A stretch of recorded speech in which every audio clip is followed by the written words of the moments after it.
Yo, c'est Noémie et aujourd'hui je vous retrouve pour un update lecture. Je suis hyper à la bourre en ce qui concerne mes updates lecture, mais c'est la faute du plib. Je vous explique ça dans quelques secondes. Il y a 9 titres dont je vais vous parler aujourd'hui. Certains vont aller très vite, sur d'autres je vais m'étendre un peu plus, comme d'habitude. Du coup, on va pas perdre de temps et on va commencer tout de suite. À la fin du mois de janvier, quand j'ai eu terminé les lectures que ma famille avait choisies pour intégrer ma palle mensuelle, je me suis dit que ce serait intéressant que je me plonge dans les lectures sélectionnées pour le plib, ce que j'ai fait dans l'ordre croissant du nombre de pages. C'est-à-dire que j'ai commencé par le plus court pour aller vers le plus long. Dans mon précédent update lecture, je vous parlais donc des dernières lectures plibesque que j'avais faite. Je terminais cette vidéo en vous disant que j'étais actuellement en train de lire Le phare au corbeau de Rosen Iliano. Je l'ai maintenant terminé, du coup je vais pouvoir vous en dire un petit peu plus. Dans cette histoire, on va rencontrer une jeune femme qui travaille avec l'un de ses amis comme chasseur de fantômes. Ils forment un duo assez complémentaire et même ils ne peuvent quasiment pas travailler l'un sans l'autre, puisque si lui est capable de faire passer les fantômes de l'autre côté, d'attraper les fantômes, il n'est pas capable de les voir, de les sentir. Alors que elle, bien qu'elle soit capable de les voir, de les entendre, de les sentir, voire même de leur parler, elle est incapable de les aider concrètement. Elle ne peut pas les aider à passer dans l'au-delà. Ils sont donc obligés de travailler ensemble, ce qui leur convient d'un côté tout à fait puisqu'ils sont très proches, mais qui de l'autre côté les frustre énormément, surtout elle qui a un vrai problème de confiance en elle, qui se considère comme incomplète. Dans Le phare au corbeau, on va suivre les aventures de ces deux personnages alors qu'ils doivent exorciser un manoir, une propriété, ainsi que, surtout, son phare. Je ne vais pas rentrer plus dans les détails au niveau de l'histoire, puisque clairement, le pitch, c'est ça. On va suivre ces deux personnages qui sont en train d'essayer de faire tout ce qu'ils peuvent pour que ce fantôme dégage. Évidemment, tout ne va pas se passer aussi facilement qu'on pourrait le croire, puisque sinon il n'y aurait pas d'histoire. J'ai vraiment beaucoup aimé ce roman, je lui ai mis la note de 16/20, c'est une bonne lecture. J'ai beaucoup aimé l'ambiance qui était franchement parfois assez flippante, surtout quand je lisais ce livre le soir dans mon lit alors qu'il faisait nuit dehors. J'ai aussi beaucoup aimé les personnages, même si j'avoue que le personnage principal me tapait un petit peu parfois sur les nerfs à cause de son manque de confiance en elle. En fait, elle se remet constamment en cause, elle est un petit peu géniarde à certains moments, parfois ça m'a saoulée. À côté de ça, on a certains passages qui sont racontés du point de vue d'autres personnages à d'autres époques, et quand on comprend enfin la raison de ces différents passages, de ces différents personnages, pourquoi ces personnages existent, pourquoi ils s'expriment à ce moment dans le récit, j'ai trouvé ça génial. J'ai trouvé que c'était vraiment extraordinaire comme fin. Dommage que ce côté un peu extraordinaire et je m'y attendais pas du tout, n'ait pas eu lieu tout au long du roman, mais ça a été une belle fin pour le coup, et je vous dis, c'est une belle histoire de fantôme, enfin bonne histoire de fantôme que je vous recommande vraiment si vous ne l'avez pas lu. La liste des 5 finalistes du plib ayant été dévoilée il y a quelques temps, je vous en reparlerai dans une prochaine vidéo. En attendant, n'hésitez pas à checker tous les liens du plib qui se trouvent dans la barre d'infos, comme ça vous aurez accès directement à cette information. Pour le mois de février, j'ai renouvelé l'expérience de la pile à lire construite par les membres de ma famille parce que je l'avais adoré en janvier. Du coup, je vais vous parler des 3 titres que j'ai réussi à lire et puis je vous mentionnerai les 2 autres après, et pour vous dire un peu les raisons qui font que je n'ai pas réussi à aller jusqu'au bout de ces lectures. Le premier roman que j'ai lu en février, c'est donc La vie rêvée des chaussettes orphelines de Marie Vareille, chez Audible, puisque je n'ai pas lu physiquement ce roman, je l'ai écouté en fait. Je me suis inscrite chez Audible, ça faisait très longtemps que ça me tentait. J'ai passé le cap et franchement, je suis ravie. Pour l'instant, j'ai fait une écoute. J'ai téléchargé mon 2e livre hier, je crois. Je vais pouvoir le lire dans le courant du mois de mars. Pour l'instant, je suis ravie. J'ai adoré écouter La vie rêvée des chaussettes orphelines. C'est ma maman qui avait choisi ce titre, tout simplement pour l'autrice, qui est une valeur sûre, et aussi pour le titre, qui est un titre à rallonge et assez comique. Dans cette histoire, on va faire la rencontre d'une jeune femme qui se retrouve à Paris, qui vient d'emménager dans un appartement et qui n'a pas encore de travail, mais qui en cherche un, puisque forcément, pour louer un appartement, elle va avoir besoin d'un travail. Elle a tout plaqué. On ne sait pas comment elle est arrivée ici, on ne sait pas pourquoi elle a tout plaqué, on ne sait pas ce qui s'est passé dans sa vie, on comprend simplement qu'un drame a eu lieu. Elle est passée de la jeune femme en couple, essayant vainement d'avoir un enfant avec son mari, fiancé, je crois qu'ils étaient mariés, mais j'ai un doute maintenant, peu importe, à une jeune femme hyper stressée, peu sûre d'elle et qui cherche désespérément donc un emploi. Je ne vais pas vous dire comment, mais notre personnage principal va se retrouver à travailler pour une start-up dont j'ai oublié le nom, mais dont le but est de réunir les chaussettes orphelines, c'est-à-dire que la start-up a créé une application que vous pouvez télécharger sur votre mobile, et quand vous avez une chaussette orpheline à la maison, vous savez les fameuses chaussettes qui ressortent uniques du sèche-linge alors qu'on les avait mises à 2 à l'intérieur, vous pouvez prendre cette chaussette en photo, la poster sur l'application, et si quelqu'un dans le monde possède la même chaussette, vous pouvez réunir une paire. Je trouve le concept vraiment trop chou, et en plus c'est effectivement écologique, puisque ça évite de jeter la chaussette qui est unique, même si l'autre a disparu on ne sait où. Évidemment, l'histoire ne va pas tourner uniquement autour du nouveau travail de l'héroïne. Elle va faire de nouvelles rencontres grâce à son travail, grâce aussi à l'ami d'une amie. C'était fantastique. J'ai adoré ce roman. C'était le premier roman de Marie Varry que je lisais et je peux vous dire que j'en ai 2 autres qui m'attendent dans ma palle et que j'ai très hâte de sortir parce que c'était formidable. C'était drôle, c'était bien écrit. J'ai pris une de ces claques à un moment. Comme je vous l'ai dit, le roman, je l'écoutais. Je l'avais pas sous les yeux, ni en format papier, ni en version numérique. J'avais le casque sur les oreilles, j'étais en train d'écouter mon roman et je faisais autre chose en même temps sur l'ordinateur. Je crois que j'étais en train de jouer à un jeu, je sais plus. Bon, j'écoutais, je suivais quand même ce qui se passait dans le roman. La preuve, je jouais à mon jeu, j'écoutais ce qui se passe et là d'un seul coup, révélation. Mais genre la révélation du roman, genre la grosse révélation. J'étais en train de jouer, j'entends ça, je joue et il m'a fallu au moins 5 secondes pour me dire quoi? Hein? J'ai bien entendu. J'ai dû rembobiner pour être sûre que j'avais bien compris, tellement je m'y attendais pas en fait. C'est pas parce que mon attention était prise par autre chose, c'est juste parce que je m'attendais tellement pas à ce que cette révélation arrive à ce moment-là, ça m'a coupé la chic, comme on dit. Donc c'était génial, franchement c'était fantastique, c'est bourré d'humour, c'est tendre, c'est dur parfois parce qu'il y a quand même des problématiques qui sont abordées qui sont pas évidentes. J'ai adoré ce roman, je vous le conseille de tout cœur. Ça n'a pas été un coup de cœur, mais je lui ai quand même mis 18 sur 20. Je pense que les raisons qui font que ça n'a pas été un coup de cœur, c'est le personnage principal qui m'a parfois agacée au début de l'histoire. Les personnages secondaires qui m'ont aussi parfois un petit peu agacée. Je pense que c'est surtout voilà l'accumulation des petits défauts des personnages, mais pas des défauts de la façon dont ils ont été écrits, les défauts des personnages. C'est un peu étrange, j'espère que vous avez compris. Voilà, ça m'a un peu gênée, c'est vraiment des choses que moi je ne tolère pas de ma part et que j'ai beaucoup de mal à tolérer des autres personnes. J'évite en général de côtoyer ce genre de gens. C'était quand même une super belle lecture et franchement vraiment je vous la conseille. La deuxième lecture que j'ai faite en février, c'était Moitié d'âme, le premier tome de Chronique des 5 trônes de Anselme Hochkorn aux éditions Gulfstream, il me semble. J'ai pas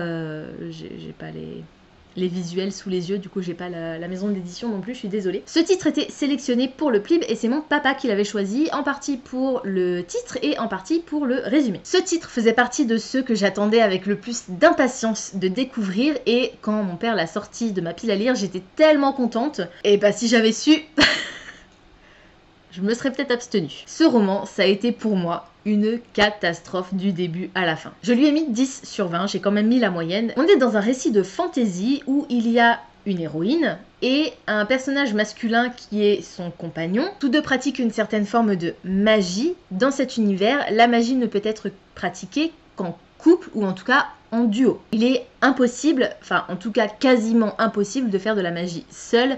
Et si vous arrivez à faire de la magie seul, vous pouvez en mourir, c'est vraiment hyper dangereux. On apprend au tout début du récit que nos héros sont plus ou moins en fuite, disons que le personnage masculin apparemment est recherché, que sa tête est mise à prix, et ils vont se retrouver coincés par les gens qui voudraient bien récupérer la rançon, hein, évidemment. C'est extrêmement difficile pour moi de vous parler de ce roman parce que, en fait, tout ce dont je me souviens de cette histoire, c'est que l'héroïne ne voyait plus le monde autrement que par son amant, que tout ce qu'elle faisait c'était pour lui, qu'elle vivait à travers lui, et ça m'a tellement saoulée. C'était pas possible en fait. Pour moi, ce roman, il avait un énorme potentiel. Physiquement, le roman est canon, les pages sont décorées, enfin les tranches sont décorées. Je veux dire, si je l'avais eu entre les mains, voilà, il est juste sublime. À l'intérieur, il manque trop de choses, ou il y a trop de choses, je sais pas trop comment l'expliquer. Il y a des moments hyper durs. J'ai adoré, je crois que c'était d'ailleurs mes moments préférés en fait. Les moments où vraiment ils en chient pour survivre.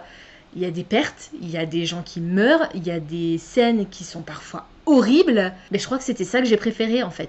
Parce que à côté de ça, tout ce qui se passe, c'est cette nana là qui ne vit qu'à travers son mec et qui se met en danger pour lui. Ça m'a saoulée. Ça m'a saoulée et c'est dommage parce que lecture, je pourrais même pas vous parler de l'écriture de l'auteur en fait, parce que j'étais tellement polluée par cette histoire en fait, par ce qui se passait dans l'histoire, que je faisais même pas forcément attention au style de l'auteur.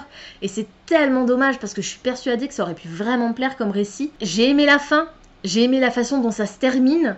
C'est un tome 1, donc forcément il y aura une suite, mais j'ai pas envie de lire la suite. Et franchement, ce tome 1, pour moi, se suffit plus ou moins à lui-même. Je ne l'ai pas aimé, ça ne veut pas dire que vous ne l'aimerez pas, vous pouvez toujours le tenter. C'est de la bonne fantaisie. Je ne retire pas ça au récit, c'est de la bonne fantaisie. Mais pour moi, le côté meuf qui veut tout faire pour sauver son mec alors que peut-être qu'il le mérite pas, je sais pas, réfléchis 5 minutes, enfin, ça m'a trop énervé. Alors, c'est marrant parce que dans d'autres histoires, ça me gênerait pas du tout. J'ai un roman dont je vais vous parler un peu plus tard. Tout le récit n'est pas tourné autour de ça. Mais à un moment dans l'histoire, il se passe ça. La meuf qui prend des risques inconsidérés pour sauver son mec. Ça arrive. Mais là, dans cette histoire-là en particulier, c'est pas passé. Alors, c'était peut-être aussi, une fois que je l'ai terminé, c'est ce que je me suis dit, que c'était peut-être juste pas le bon moment pour moi, pour lire cette histoire. J'ai pas passé un super moment de lecture, en plus je l'ai traîné en longueur, c'est terrible. Il m'a fallu presque une semaine pour lire ce roman. C'est vous dire à quel point c'était long et fastidieux. C'est dommage parce que j'étais persuadée que j'allais l'adorer et en fait, non, ça l'a pas fait avec moi. Et le troisième roman de ma pile à lire choisi par ma famille que j'ai réussi à lire en février, c'était Et j'ai dansé pieds nus dans ma tête de Olivia Zeitlein. Je lis aux éditions France Loisirs. Il y a du foil sur les papillons, on adore. C'est très joli, mais je n'ai pas du tout aimé ce roman. C'est le roman qu'avait choisi ma sœur qui, elle, l'a lu et l'a adoré. Du coup, ça me fait très très peur pour le Karen Ponce qui est dans ma bibliothèque parce qu'elle l'a aussi surkiffé. Ça veut rien dire, visiblement, enfin vraisemblablement, ce serait pas vraiment le même type d'histoire. Là, on est sur un roman avec une grosse part de développement personnel à l'intérieur. J'ai détesté ça. Toutes les phrases ou presque, tous les paragraphes, il y a au moins une phrase où c'est un gros cliché bateau. Du style, c'est dans le désert qu'on se découvre, de la répétition naît la création. Il suffit d'écrire tout ce qui te passe par la tête. Alors ça, c'est les en-têtes de chapitres, entre guillemets, et en fait, on retrouve à chaque fois cette phrase dans le chapitre. C'était tellement lourd, et donc en fait, avec le roman, chez France Loisirs, j'avais aussi reçu les 36 phrases d'Olivia Zeitlein, qui du coup, je suppose, correspondent aux 36 chapitres, et donc aux 36 en-têtes de chapitres. Et donc vous voyez, c'est effectivement des petites cartes de développement personnel avec des phrases feel good ou bien des trucs à remplir vous-même. Heureusement, je l'ai lu en une journée parce qu'il est très court et qu'il est écrit très gros. En fait, le côté réflexion feel good, ça m'a pas tellement dérangé. Au contraire, il y en a même certaines qui, je pense, pourraient facilement être mises en pratique au quotidien et qui seraient intéressantes de suivre. Mais c'est le côté style de l'autrice, ce côté hyper documentaire en fait, la façon dont les personnages échangent entre eux, on a l'impression que le personnage principal est constamment en thérapie en fait, ou bien avec un coach de bien-être personnel, de vas-y reprends ta vie en main, fais ci, fais ça. J'ai pas du tout aimé ça en fait, c'est vraiment ce côté-là qui m'a dérangée. L'histoire est pas forcément hyper intéressante, les personnages m'ont parfois vraiment saoulée, surtout le personnage principal. J'ai pas non plus aimé la fin. La seule chose que j'ai bien appréciée dans ce récit, c'est le côté danse en fait, puisque l'héroïne plaque son boulot, enfin elle est virée surtout, et elle se retrouve un nouveau taf et elle devient prof de danse, et parce qu'elle a toujours rêvé de faire ça en fait. J'ai bien aimé ce côté-là. Même si je vous dis que la fin de l'histoire m'a pas plu, j'ai quand même aimé la morale qu'il y avait derrière. Mais c'était pas suffisant pour faire de ce roman un bon roman. Pour moi, je lui ai mis la note misérable de 5 sur 20. En février, j'étais aussi censée lire Le Prieuré de l'Oranger de Samantha Shannon aux éditions de Saxus en lecture commune avec Diane, qui m'avait donc choisi ce titre pour intégrer ma pile à lire mensuelle de février, choisie par ma famille, voilà. C'est un roman qui est écrit très petit et je vous rappelle que c'est une grosse bricasse. Je n'ai pas lu une seule ligne du Prieuré de l'Oranger. J'aurais dû commencer par celui-là et c'est tout en fait. Voilà, je n'ai absolument aucune excuse. Ou peut-être que j'en ai une, mais elle n'est pas valable. J'aurais dû commencer par celui-là, et puis c'est tout, en fait. Au moins, celui-là, il aurait été lu, et j'aurais été tranquille pour un moment. J'ai très envie de le lire, il me fait hyper envie, mais d'autres impératifs ont fait que. Et le dernier roman de ma pile à lire familiale que j'étais censée lire en février, c'était Le Château des Brumes de Kerstin Gier aux éditions Milan. Et celui-là, c'est mon chéri qui me l'avait choisi à cause du titre. J'ai lu 2 ou 3 chapitres, je ne sais plus. Ça partait bien, ça avait l'air vachement intéressant et tout, voilà, ça me plaisait bien. Sauf que l'épreuve des alliés du Plib a débarqué de je ne sais où.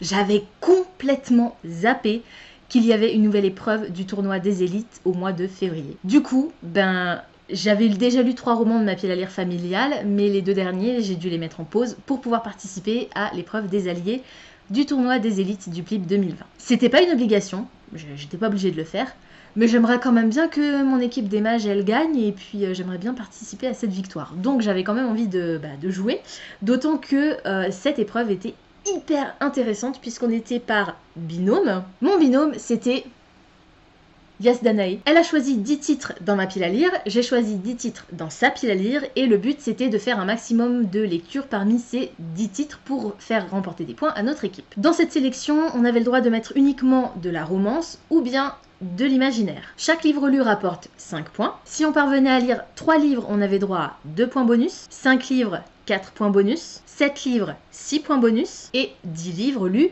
10 points bonus. Tous ces points s'additionnent entre eux et avec les 5 points que rapporte chaque livre. De plus, les lectures communes rapportent 5 points par duo, c'est-à-dire 2,5 points par binôme. Sur les 10 titres que Yas Danae m'avait choisis, j'ai réussi à en lire 5. Je vais commencer par vous présenter les 5 que je n'ai pas réussi à lire, comme ça va aller beaucoup plus vite. Elle avait sélectionné La prêtresse esclave, le premier tome de la croisade éternelle de Victor Fleury aux éditions Bragelonne, parce qu'elle en avait entendu de bons échos. Elle avait également sélectionné Art of Thorns de Brie Barton, il me semble, je ne me souviens plus de l'éditeur, c'était de la VO, parce qu'elle l'a lu et approuvé. Elle avait aussi choisi Pierre de Vie de Jo Walton, parce qu'elle était intriguée par l'autrice dont elle avait suivi quelques conférences. Elle avait aussi choisi La magie de Paris, le premier tome d'Olivier Gay, parce que je l'avais choisi dans sa pile à lire pour faire une lecture commune. Et puis elle avait aussi choisi Apostasie de Vincent Tassi aux éditions du Chat Noir, que j'avais commencé, mais que j'ai mis de côté pour l'instant parce que la façon dont je l'ai commencé, ça allait pas en fait. Je l'ai commencé pour absolument le finir, pour gagner les points pour le challenge, et en fait,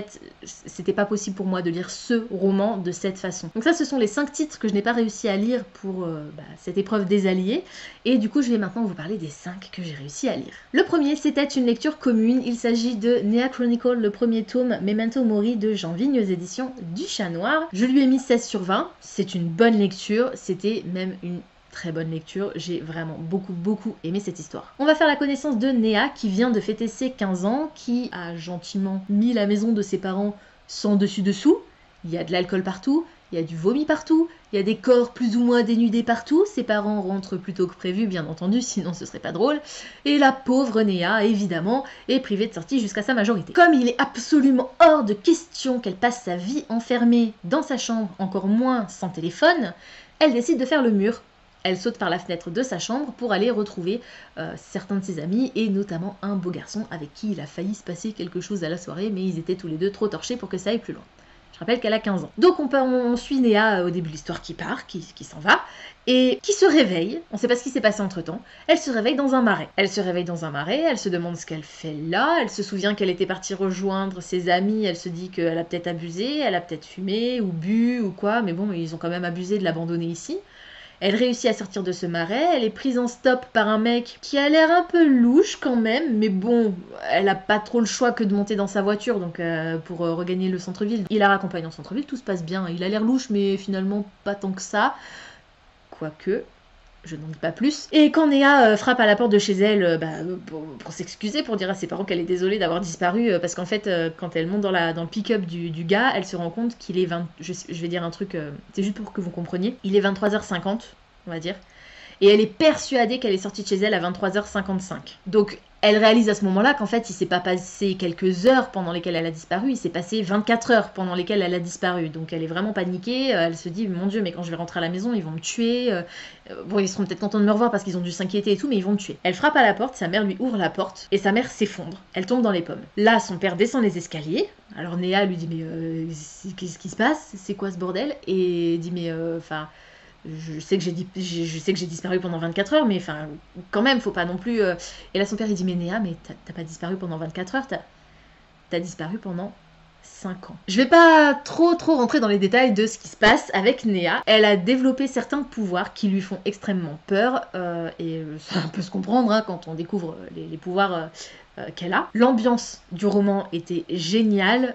On va suivre Nea qui, du coup, maintenant a 20 ans, et qui a insisté quand même pour retourner au lycée, en fait, pour aller au lycée, pour suivre une scolarité normale, parce que elle a peut-être 20 ans physiquement et physiologiquement, mais dans sa tête, elle en a toujours 15, donc elle a toujours les connaissances d'une fille de 15 ans. C'est ce qu'il semblerait être jusqu'à un certain moment de l'histoire où on se rend compte qu'en fait, elle en sait peut-être plus que ce qu'elle croit savoir, tout simplement. J'ai beaucoup aimé aussi la magie, les pouvoirs qu'a développé Néa. Je trouve ça vraiment hyper intéressant. J'ai très hâte de savoir comment elle a développé ses pouvoirs, pourquoi elle, parce que dans le premier tome, on ne sait pas. Les seules choses qui m'ont dérangée, c'est deux choses en particulier. Le style de l'auteur, au niveau des dialogues principalement, quand Néa parle avec certains autres personnages, mais c'est toujours quand elle est incluse dans un dialogue, j'ai trouvé que parfois le langage était soutenu, n'était pas adapté à quelqu'un de son âge, et même sans parler d'âge, de notre époque. Je pense que ça pourrait s'expliquer, mais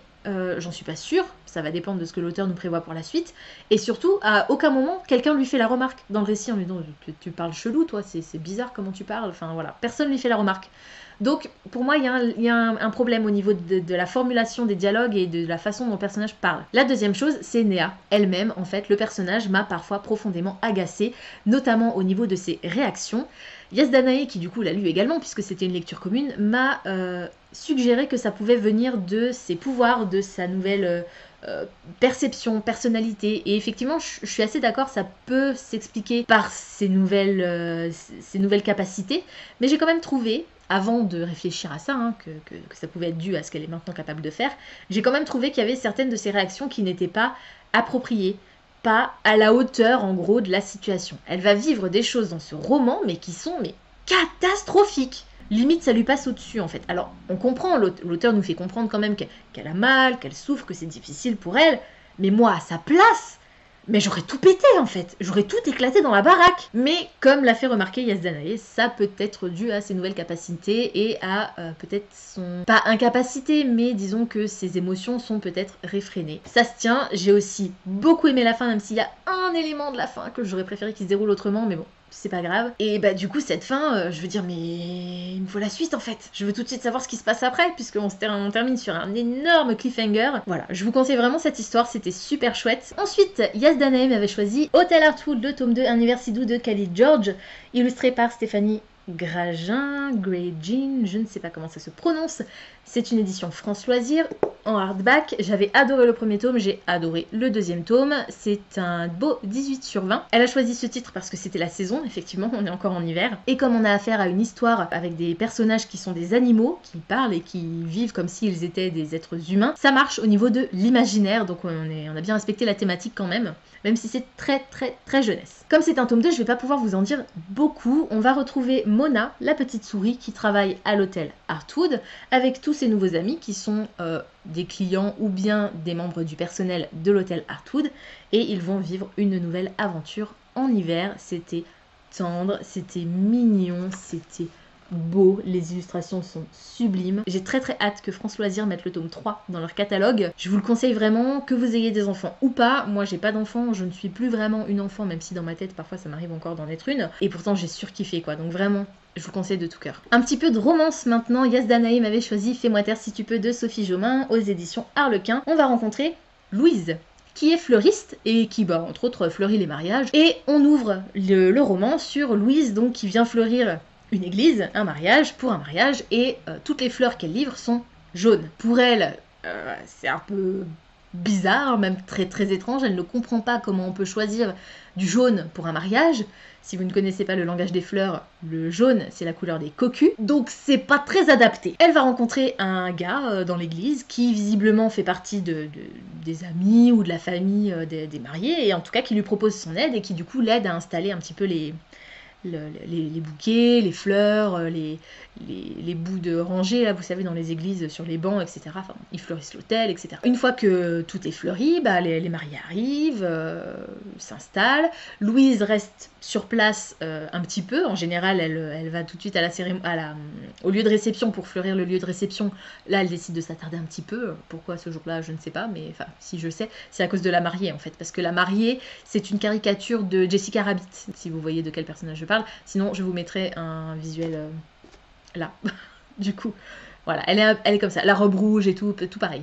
Donc elle est un peu intriguée en fait. Alors c'est deux familles très riches en plus. Enfin surtout la famille de la fille est très riche. Et là, donc le curé arrive pour célébrer le mariage, et le curé n'est autre que ce fameux gars qui l'a aidé à installer les bouquets, les fleurs et tout. On a dit, ah tiens, c'est bizarre, pourquoi il m'a pas dit qu'il était curé?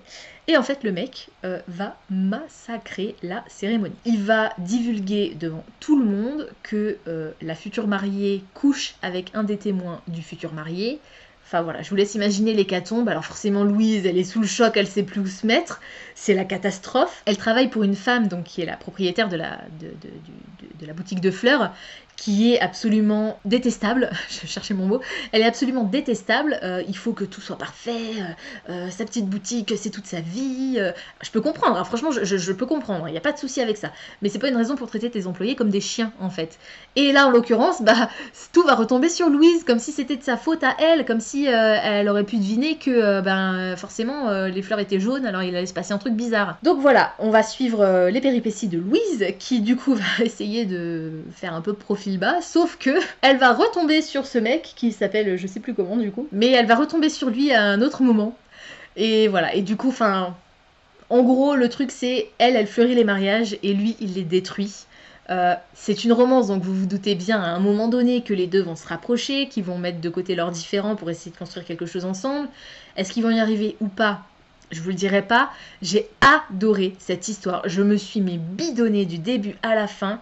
C'est un gros coup de cœur. C'est un gros coup de cœur. Je lui ai mis 20 sur 20. C'est Sophie Jomain. En même temps, je vois pas ce que je pouvais attendre d'autre de cette autrice.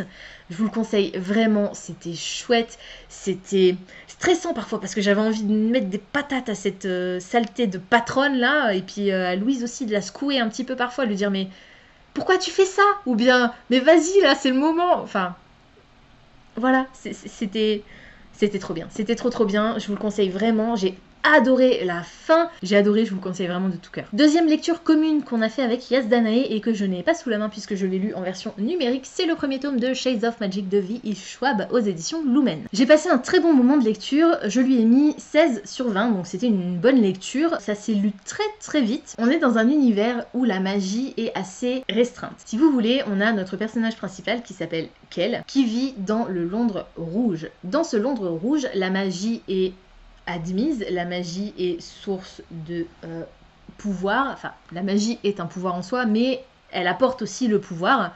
Lui, c'est un magicien du sang, et ils ne sont plus que deux à être des magiciens du sang. C'est quelque chose qui est très rare. Le deuxième magicien du sang, lui, vient du Londres blanc. Dans le Londres blanc, la magie est réservée exclusivement à l'élite, c'est-à-dire au roi et à la reine, puisqu'en l'occurrence c'est un frère et une sœur qui sont sur le trône, ainsi que au fameux magicien du sang qui est leur esclave, on va dire, et le reste de la populace crève la dalle. C'est la misère dans le Londres blanc. Et il y a également un Londres gris, et dans ce Londres gris, la magie n'existe pas, tout simplement. Les gens l'ont oublié, il y en a encore quelques-uns qui se souviennent que la magie a existé, ils sont soit des collectionneurs, soit des gens qui tentent eux-mêmes de faire de la magie, mais ça n'existe plus. Dans le Londres gris, c'est quelque chose qui n'existe plus du tout. Et on a également un Londres noir dont on parle très peu, puisque ce Londres noir a succombé à un trop-plein de magie et on ne sait pas du tout ce qui s'est passé, mais en tout cas, tout a disparu du Londres noir, il ne reste normalement plus rien et les frontières avec les autres Londres ont été bloquées définitivement. Notre personnage principal, Kel, est le fils du roi et de la reine du Londres rouge. Il n'est pas vraiment leur fils en fait. Il les considère un peu comme ses parents, il le considère un peu comme leur fils, mais à vrai dire c'est un peu leur objet, c'est un peu aussi leur esclave, même s'il n'est pas traité comme tel.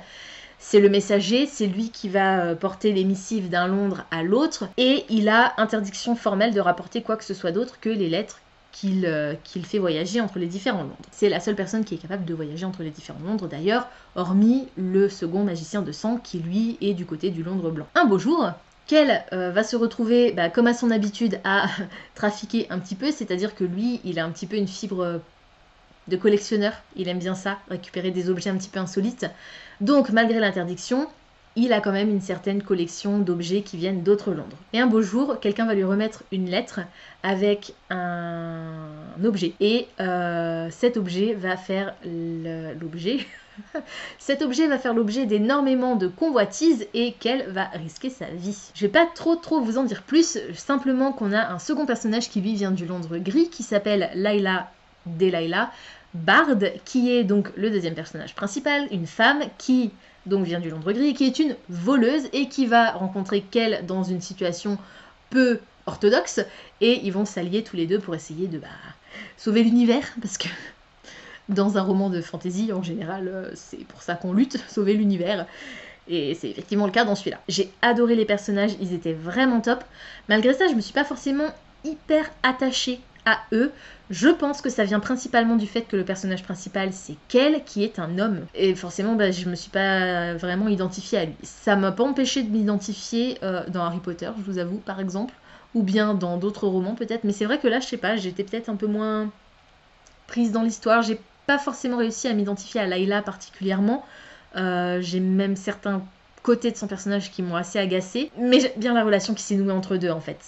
Voilà, j'adore les petites piques qui se lancent, petit début de romance peut-être qui commence comme ça, ça me plaît pas mal. J'ai vraiment beaucoup aimé le principe des différents Londres et des différents univers du coup qu'on traverse comme ça. Étrangement, je pense... Vous savez quoi, je pense que c'est parce que je l'ai pas lu à sa sortie en fait. Mais du coup, j'avais comme une impression que c'était pas forcément hyper original. Il a fait tellement de bruit à sa sortie ce roman que justement je pense qu'il est original en fait. Mais j'en ai du coup tellement entendu parler et voilà, je pense que c'était un peu tard pour moi pour le lire. Alors je l'ai adoré, hein, je vous ai dit, je lui ai mis 16 sur 20, donc c'était vraiment une super lecture. Mais peut-être que si je l'avais lu à sa sortie, ça aurait été un coup de cœur. Quoi qu'il en soit, je lirai la suite de Shades of Magic avec plaisir, en espérant que ça me plaise autant. Le petit truc qui m'a aussi beaucoup dérangé, c'est que à la fin du premier tome, j'avais deviné quelque chose. Enfin, j'ai deviné, je pense avoir deviné, alors on verra où nous emmène l'autrice par la suite, mais...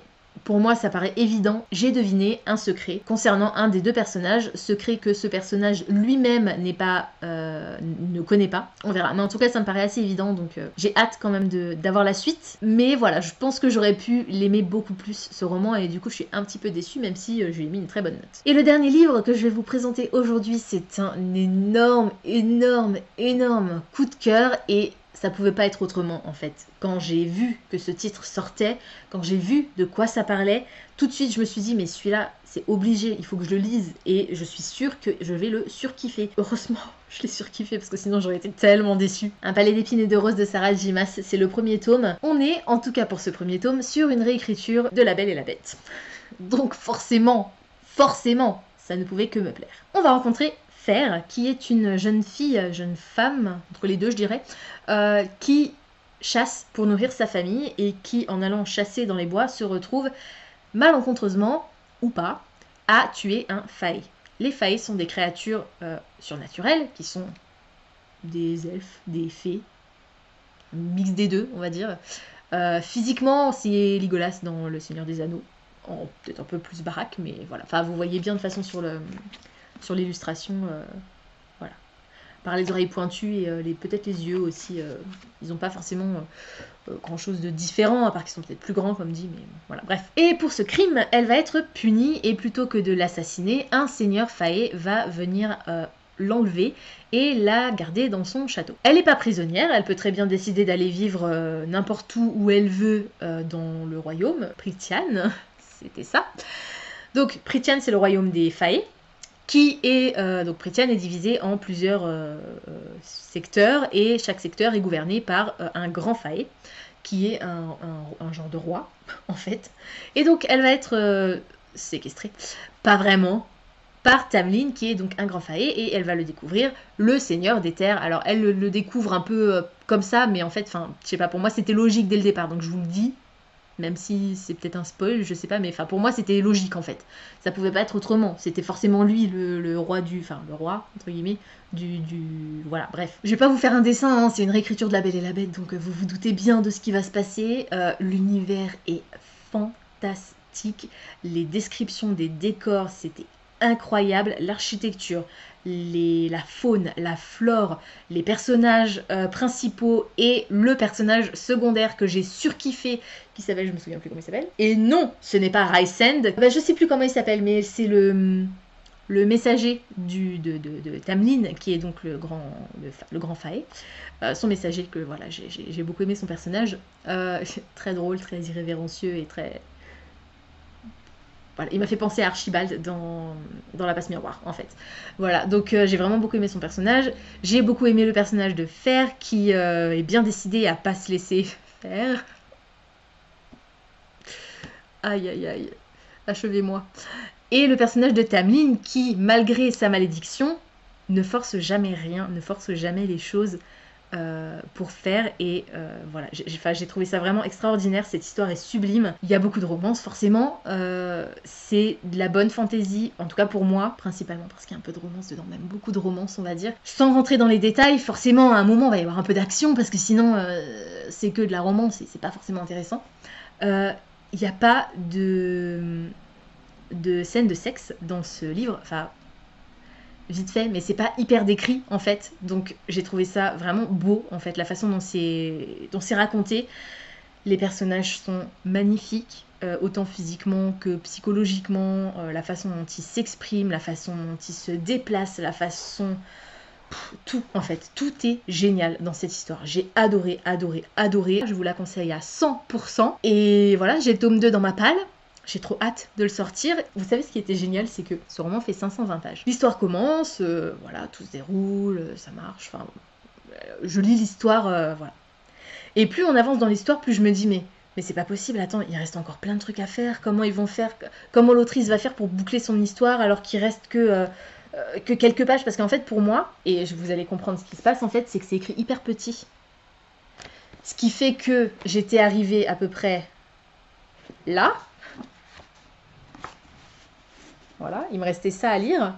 Et il y avait encore plein de trucs qui étaient censés se passer. Et j'étais là, mais c'est pas possible.